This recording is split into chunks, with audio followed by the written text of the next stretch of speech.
Appendicitis అంటే మనందరికీ భయం. మామూలు భయం కాదు. 24 గంటల్లోపు ఆపరేషన్ చేయకపోతే ప్రాణాలే పోతాయని భయపడతారు మనలో చాలామంది. అసలేంటి అపెండిసైటిస్ కదా? నిజానికి అపెండిసైటిస్ గురించి మనం అంతగా ఆందోళన చెందాల్సిన పని లేదు. అనుమానిత లక్షణాలను ముందుగానే పసిగట్టి సత్వరమే చికిత్స తీసుకుంటే ఉండుక గండాన్ని తేలిగ్గానే గట్టెక్కొచ్చు. అపెండిసైటిస్ తాలూకు అనుమానిత లక్షణాలు ఎలా ఉంటాయో ఇప్పుడు తెలుసుకుందాం.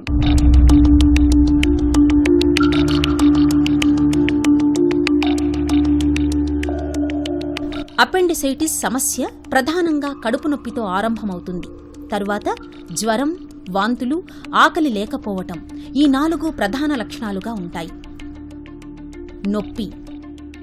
అపెండిసైటిస్ నొప్పి తీరు చాలా ప్రత్యేకంగా ఉంటుంది. ఇది ముందు బొడ్డు దగ్గర, బొడ్డు చుట్టూ వస్తుంది. క్రమంగా సమయం గడుస్తున్న కొద్దీ ఉండుకం ఉండే చోటు అయిన కుడివైపు పొత్తికడుపు భాగానికి మళ్లుతుంది. బొడ్డు దగ్గర ఆరంభమైన నొప్పి సుమారు 6 నుండి 8 గంటల తర్వాత ఇలా కడుపు కింది భాగానికి చేరుకుంటుంది. దీన్ని అపెండిసైటిస్ ప్రత్యేక లక్షణంగా చెప్పుకోవాలి. జ్వరం. నొప్పి ఆరంభమైన తరువాత జ్వరం వస్తుంది. ఇది ఎప్పుడూ 100.4 డిగ్రీల సెంటీగ్రేడ్ కన్నా ఎక్కువగా ఉంటుంది. మధ్య మధ్యలో తగ్గటమన్నది ఉండదు. జ్వరం ఎప్పుడూ ఒకేలాగా ఉంటుంది. వాంతులు. కొందరిలో ఒక ట్రెండ్ వాంతులు అవుతాయి. ఈ వాంతులు పేగుల్లో అవరోధాల మూలంగా వచ్చేవి కావు, నాడుల్లో స్పందనల మూలంగా వస్తాయి. అందుకే వీటిని రిఫ్లక్స్ వామిటింగ్స్ అంటారు. ఆకలి లేకపోవటం. అపెండిసైటిస్ అనేది పేగులకు సంబంధించిన సమస్య కాబట్టి ఆకలి తగ్గిపోయి ఆహారం సహించదు.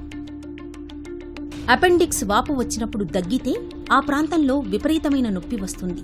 ఈ నొప్పి ఎక్కడో ఖచ్చితంగా చూపించగలుగుతారు కూడా. ఎడమకాలు కదపమంటే తేలికగా కదుపుతుంటారు, కానీ కుడికాలును నొప్పితో కదపలేకపోతుంటారు. ఈ అనుమానిత లక్షణాలను గుర్తించి వెంటనే అల్ట్రాసౌండ్ స్కానింగ్ చేస్తే అపెండిసైటిస్ను త్వరగా గుర్తించవచ్చు.